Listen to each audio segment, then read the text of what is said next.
What is foci অর্থাৎ কেন্দ্রীভূত রূপ কাকে বলে? ফ্যাসেট বিষয়বস্তুর সাধারণ রূপ, ফসি বিষয়বস্তুর বিশেষ রূপ।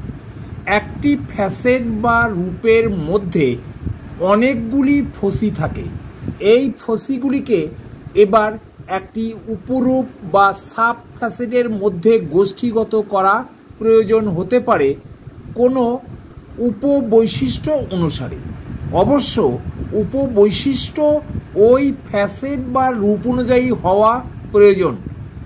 যেমন কোলন বর্গীকরণে দেখা যায় যে চিকিৎসা বিদ্যায় অর্গান ফ্যাসেটের ফসিগুলি অবস্থান অনুসারে গোষ্ঠীগত করা আছে।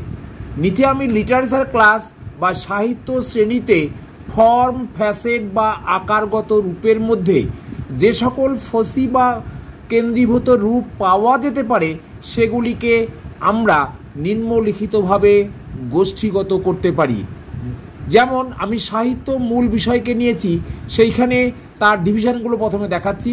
সময়গত ডিভিশন, প্রথম আমি বললাম সময়গত ডিভিশন, আকারগত রূপ ডিভিশন, ভাষাগত রূপ এবং অন্যান্য। এইবার আমি সময়গত রূপকে আমি ডিভিশন করছি।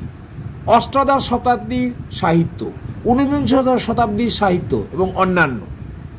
এইবার 2 নম্বর আকারগত রূপ। আকারগত রূপকে আমি আবার কবিতা, নাটক এবং অন্যান্য এইভাবে ভাগ করলাম। এবার কবিতাকে আবার আমি বর্ণনামূলক কবিতা, গীতি কবিতা এবং অন্যান্য এইভাবে ভাগ করলাম। এবার আমি বর্ণনামূলক কবিতাকে আবার ভাগ করতে পারি পল্লী গীতি এবং অন্যান্য। গীতি কবিতাকে ভাগ করতে পারি গাথা কবিতা এবং অন্যান্য। তাহলে আমার ভাষাগত রূপকে আবার কীভাবে ভাগ করতে পারি? ইংরেজি ভাষার সাহিত্য, ফরাসি ভাষার সাহিত্য, বাংলা ভাষার সাহিত্য, সংস্কৃত ভাষার সাহিত্য ইত্যাদি বা অন্যান্য।